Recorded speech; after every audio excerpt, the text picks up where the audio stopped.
Tonight, Donald Trump's claim that his ballroom is a matter of national security, it's falling apart. When I said I was going to build a ballroom, the military asked if they could see me. And they say, sir, we have an opportunity to go down deep into the ground and build a military facility to go to the White House and to go with all of Washington, D.C., which would be so valuable. It turns out, according to reporting, that the facility already exists. According to the Washington Post, quote, more than a decade ago, federal officials built a highly protected bunker embedded deep underground that can shelter the president and his top aides in a national security emergency, according to 3 former officials. They go on to say, quote, the bunker's existence undercuts the Trump administration's emerging legal argument in the ongoing lawsuit over the $600 million ballroom complex's construction.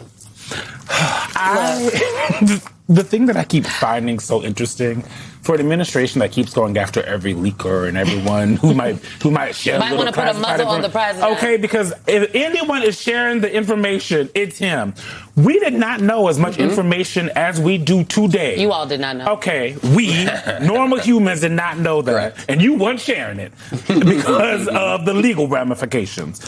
We have found out so much more about what is underneath where the East Wing used to be from this president, what they're thinking about building, telling us about drone ports. I can't imagine that the military or the national security folks in that apparatus would have wanted the American people or our adversaries to know that those things exist. We have a lot more information. The Washington Post, this is from their story. This is about the president revealing bunker details. Quote, during the new ballroom's construction, Trump has repeatedly revealed private aspects of the planned East Wing military complex, such as its medical capabilities and drone port. And the renovation has occurred in public view, potentially allowing foreign adversaries to spy once hidden elements of the White House complex. Now, 2 things here. One, on this, insane, but also, yes, remember those aerial photos of the construction? The fact that that was even an option was insane because the American people weren't the only folks that saw that. The folks flying in the planes weren't the only people that saw that. Like, our adversaries saw that. If you don't think they were taking look photos, at these pictures. This is a crystal clear image, baby. What China got that they can blow this thing up and by the thing, I mean the image, and enhance the image to see what is really going on. I think it's very notable. But how about this? This ballroom and this bunker is completely unnecessary. When the ballroom first started, the president said he was going to pay for it. And then he said, oh, my friends are going to pay for it. And then it became, oh, I almost got shot. Y'all got to pay for it. And then it's like, we're going to have these events at the White House. It is a farce. And at this point, Vaughn, it just feels like the White House and the president chief among them are just creating things to underscore what it is that he really wants to do. And once again, here we come to the legal conversation.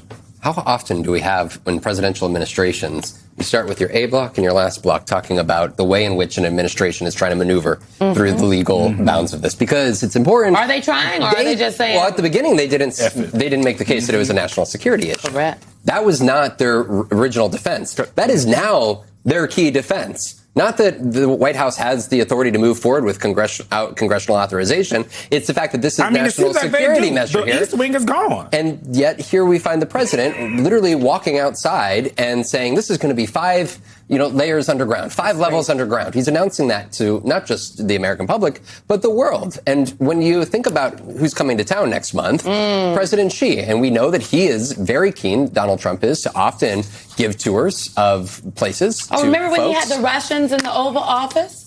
Without any White House advisors. It is, it's par for the course. We don't know what he's going to do, but if past his prologue, we can expect a tour on video. I don't know, Eugene. It's giving fishy. It's fishy. And like I said earlier, fruit of the poisonous tree. When it starts as one thing and it starts to change, that tells you that aides and lawyers started talking to him and whispering in his ear and changing those things. But I don't think it changes how we should be thinking about it. Because at the end of the day, the president said that he wanted a nice little ballroom for his parties. He said that all the presidents wanted a ballroom. Now it's something else. The American people should not believe that. But at the end of the day, as far as I'm concerned, I think we're a little too late. The East Wing is gone. I just don't see any future Democratic president attempting to tear down the ballroom, which is another issue in and of itself.